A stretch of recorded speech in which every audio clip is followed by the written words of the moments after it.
Yep, whole thing in these sunglasses just like this. Nah, y'all ain't ready for that yet. But soon. But soon. It'll happen.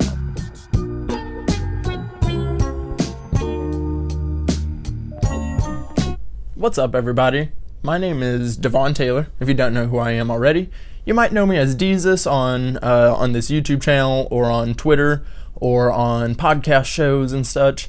But my name is Devon Taylor. What is up for most of you who don't know me? I hope that start watching these vlogs. Who the hell am I? Well, I'm a creator. I know. Like, I feel a little pretentious saying it, but I don't really know what I am. I don't really fit into, like, a category. Like, I love to sing, and I'm learning guitar. I'm trying to teach myself guitar, and I'm, like, trying to write music. But am I a musician? Have I done shows? No. Am I a film critic? I write reviews, and I write think piece, editorial article things about movies, because I love movies. That's my passion. I love movies. But am I a film critic? No. Like, I have no credibility. Like, I'm just a guy. Hell, my taste is so damn weird, I think it, like, lowers my credibility as a film critic. So I wouldn't say I'm a film critic. I'm a film enthusiast, but I do like to look at them critically. Yeah. Am I a writer? Yes. I guess technically, like, I can call myself a writer now. I have works, like, published now, like, well, online published, but I wrote quite a few articles for geeksandgamers.com. Might still write some for them in the future, who knows. But yeah, I wrote for them for a bit, but I am currently writing for Nightmare on Film Street, which is a great horror podcast / news website for all things horror and genre related. So make sure you guys go check the podcast out, and make sure you guys go check out the website, because I got some I've been writing some fun things for them, and I got some fun things coming up in the future with them. So yeah, am I a writer? I guess I can say I'm a writer now, because I have published things. I'm working on some screenplays.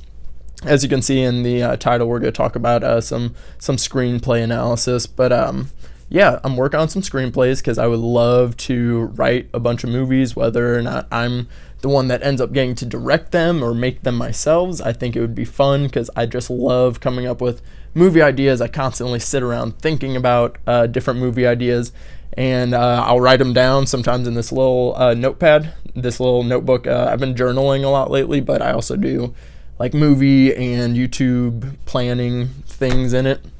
So yeah, I would love to write screenplays. So yeah, I guess I can say I'm a writer, which is whatever. But I don't really consider myself a writer, because I'm not, like, I don't think I'm that great of a writer. I think I'm a slightly above average writer, maybe. But, you know, but in terms of things that I actually do, then yeah, I'm a writer. Podcaster, not currently, but that's kind of how I started off. I did videos on this YouTube channel, and you can still watch them. I'm going to leave them there. I'm not going to be able to, like, this is kind of a reset for this channel, but at the same time, like, I'm going to leave them, because, I mean, they're kind of funny to go back and visit and whatever. But that's what I started doing, and then I got into podcasting, which led to Deez Take the Reel, which is my baby.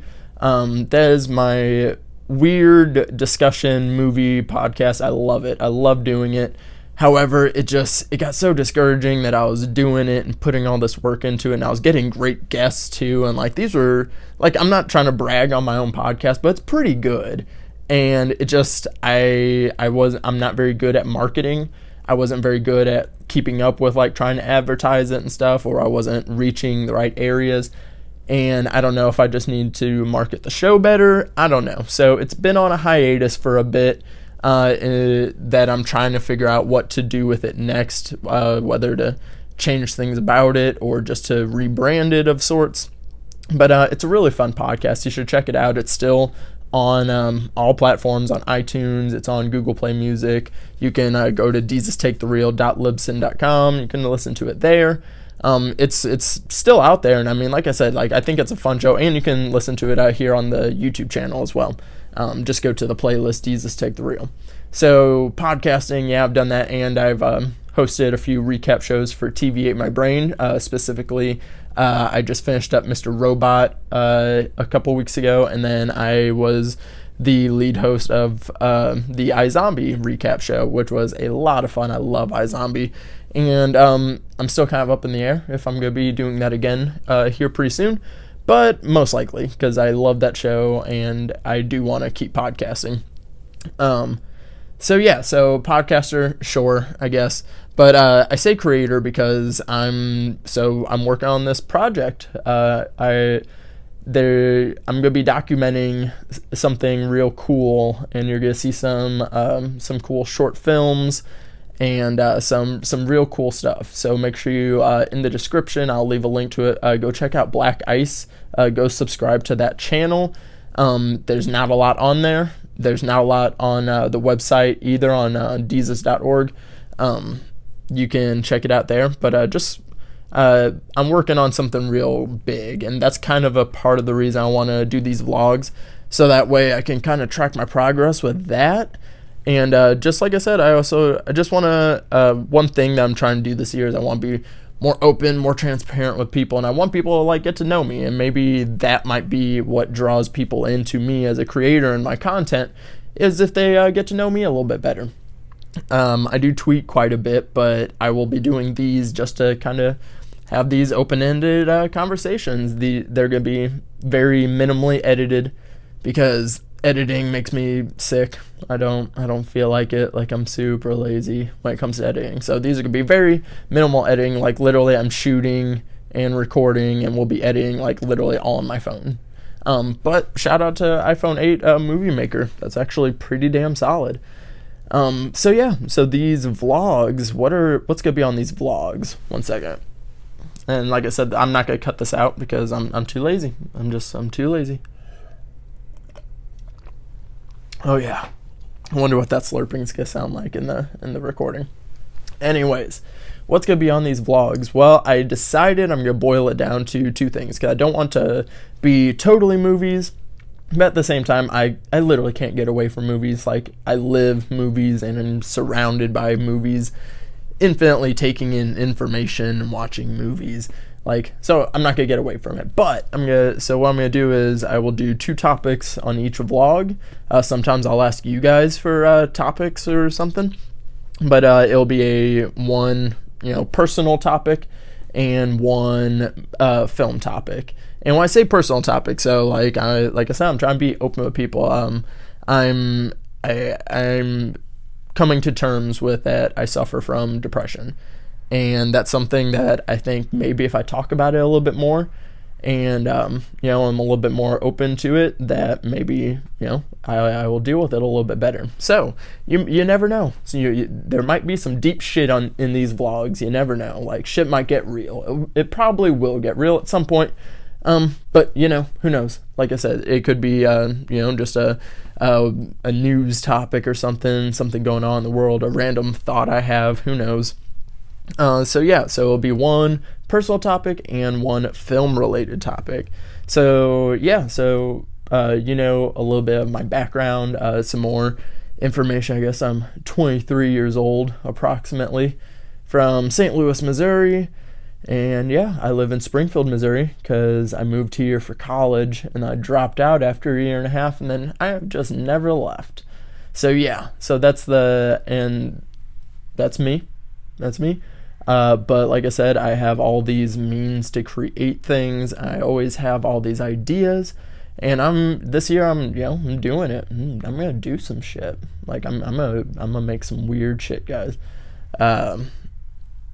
So that's what you're going to hear about on these vlogs, is things I'm working on, things that I do, my everyday life, who knows, but there will be a personal topic and a film topic.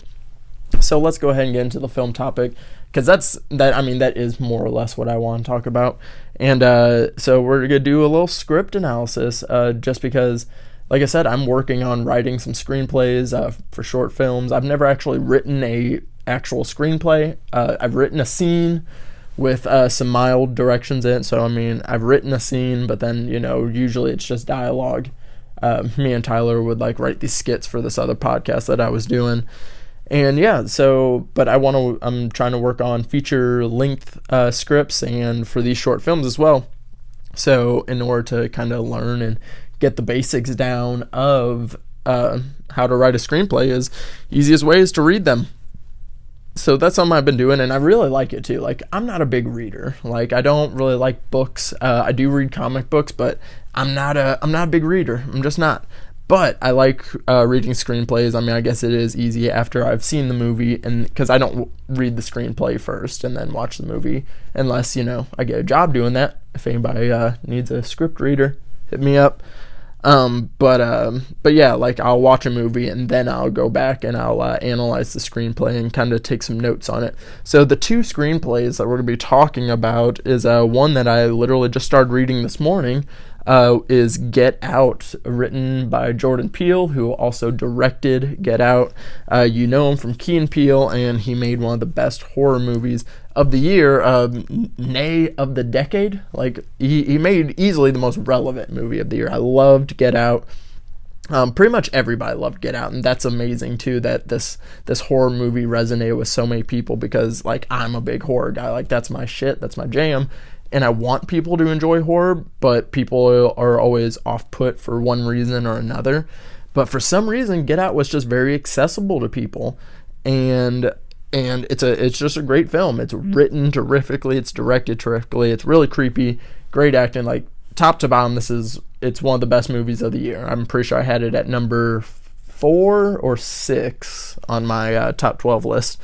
Either way, I love this film.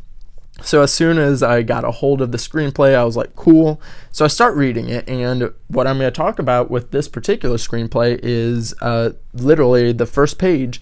So in the script, Jordan Peele opens up with a Bible verse, and it is Romans 12. I don't know. I'm not a church guy, so I don't really know how to read So it's Romans 12 colon 1-2, however you read that. Romans 12 1 and 2, I guess. I don't know. Like I said, I don't church anymore. But so he opens up with this Bible verse, and it says, I appeal to you, therefore, brothers, by the mercies of God, to present your bodies as a living sacrifice, holy and acceptable to God, which is your spiritual worship. Do not be conformed to this world, but be transformed by the renewal of your mind, that by testing you may discern what is the will of God, what is good and acceptable and perfect. So, I'm not gonna go into spoilers for Get Out, because I still want people to see this movie if you haven't, and to enjoy it in its pure sense, which is not knowing anything. So, but luckily I can tiptoe around it, because for the people that have seen Get Out, like, you probably heard that and you're like, oh shit, like how I did. Because so I'm reading the screenplay, and Jordan Peele is very particular with his details. And as you know, if you watch Get Out a couple times, that, like, there's a lot of foreshadowing at the beginning. So I was really looking at these first couple of pages. But then I kept thinking about that Bible verse, and I was like, oh my gosh, that would have been like the ultimate foreshadowing for this movie. So like I said, I'm not going into spoilers, so I'm not going to talk about it as much as I want to. But I will say, for those of you who know how the third act of this film goes, like, that would have been the most subtle foreshadowing if, say, they showed that Bible verse, like, literally the first screen of the movie, like, even before the opening scene. Flash that Bible verse up on the screen for a sec, let people read it, and people will be thinking, because they're going into this, social horror comedy, what's this Bible verse got to do with anything? So they might not even think about it too much. And then imagine when the reveal in the third act comes. I mean, people's minds were already blown, but then you'd think back to that Bible verse, and, like, your skin would literally start crawling, because that would have been such great foreshadowing. I love that's included in the screenplay. I don't know if that's just something, if he even meant to tie it to the story, or if that was just like a personal thing for him, that he just wanted to include in the screenplay, like, I don't know, as like a prayer before he started writing it, maybe. But if it did tie into a story, I really wish they would have actually, like, opened up the film with that. So that's all I got about Get Out. Like I said, it's a great movie, but the screenplay, it's real cool. It kind of reminds me of how Edgar Wright uses his foreshadowing. I mean, you can go through, like, everything is very particular, and it's everything from what I've read so far is, like, the actors didn't improvise a lot. Like, they very much stuck to the script, which I find very interesting, because that just means that Jordan Peele had this specific, like, this is how I want things to be said in this certain fashion, and it makes sense. Like, it even references, like, the specific song that's playing in the car when Andre's taken at the beginning of the film. That's even, like, blatantly in the screenplay as well. Like, it's very specific. But I thought the Bible verse thing was very interesting. So if you're into screenplays, definitely read the Get Out screenplay, and it's available for free online. You can go find it. It's on I'm on indiefilmhustle.com, and they have a whole list of all the like Oscar contenders from this year, all their screenplays that you can read. So if you're into that, definitely check it out. I really hope these drinking sounds like really obnoxious into these vlogs. Anyways, the other one I've been studying, like, I've been calling this, like, my Bible, because this is the way that I want to write my films, like, and this was my favorite film of 2016, which would be Nocturnal Animals, written and directed by Tom Ford. God, I love this movie so much, and then the screenplay is great as well. Tom Ford, also somebody that he's very particular. People pretty much did the dialogue as is, not a lot of improvisation in here. But what I want to talk about is I want to kind of go through. So most scripts are about a page a minute, is the way that they classify scripts. But it doesn't always happen that way, because sometimes you might take a little bit more room of the page on your descriptions and your shots and everything. So that isn't the case. I noticed that, especially with this one, is because with the pace of the film, it doesn't exactly add up. And because the climactic scene of this movie happens fairly early, and then the rest of the movie, I mean, yeah, there's another climax in the third act, but, like, for the most part of this film, the main climax is in the first act of this film. It's like the end of the first act. So I find it kind of interesting that, so I'm talking about the highway scene. The highway scene, bless Aaron Taylor Johnson, one of the best villain scenes of 2016. He should have been nominated for an Oscar. He got the Golden Globe, which was fucking dope. I didn't think they'd give it to him. But then he wasn't even nominated for the Oscar. It was bullshit. But anyways, the scene where Ray Marcus is antagonizing Tony and his family, and they go and they get into this internet scuffle, highway scuffle. They get into this highway scuffle, and then they get ran off the road, and then Ray Marcus and his boys, they are up to no good. They're just out being crazy, and they're tormenting his family, and eventually it leads to him taking the daughter and the wife, and he takes them, and he rapes them, and then kills them, and leaves them with Tony Hastings just frozen. So it's a great scene. Nocturnal Animals is an amazing film. But what's interesting as I'm going through the script is, so that's the climax of the first act, and the screenplay is not super long. It's only 110 pages, which is the movie itself it's about 2 hours, so it actually goes a little bit longer than its page length, which I guess makes sense. So this highway scene, it starts on page 17, because he takes the first couple of pages to describe the scene, the opening scene of the film, which is also fantastic. And reading the description of that actually gives a little bit more context into the opening scene, which is kind of cool. But anyways, back to the highway scene. So it starts on page 17, and this scene that is about, I mean, it is kind of a lengthy scene, but I'm just talking the initial, this is just the initial scene, like not even Tony, him driving around afterwards and stuff. Like, I'm not even including that, like him looking for his wife and daughter. Like, I'm including just the scene of getting ran off the road and then his wife, Tony's wife and daughter being taken. That's it, and that is 19 pages, is pages 17 through 36, and that's only about 10 minutes. So a 10-minute couple of scenes that I'm looking at is 19 pages. So like I said, it's a very interesting style by Tom Ford, because like I said, I was kind of reading the screenplay to kind of learn, like, how to format screenplays, how to, do directions and things like that, things to avoid. And I was kind of looking at this to learn from it. And then it's just like, it doesn't even really apply to, like, the general rules of screenwriting. I was about to say screenplay writing. Then you guys would have been like, oh, this poor guy, he knows nothing about movies. But anyways, so that's really the only two things I want to touch on. Like I said, talking about screenplays, I'm working on one for a contest. That's something that's going to keep me motivated.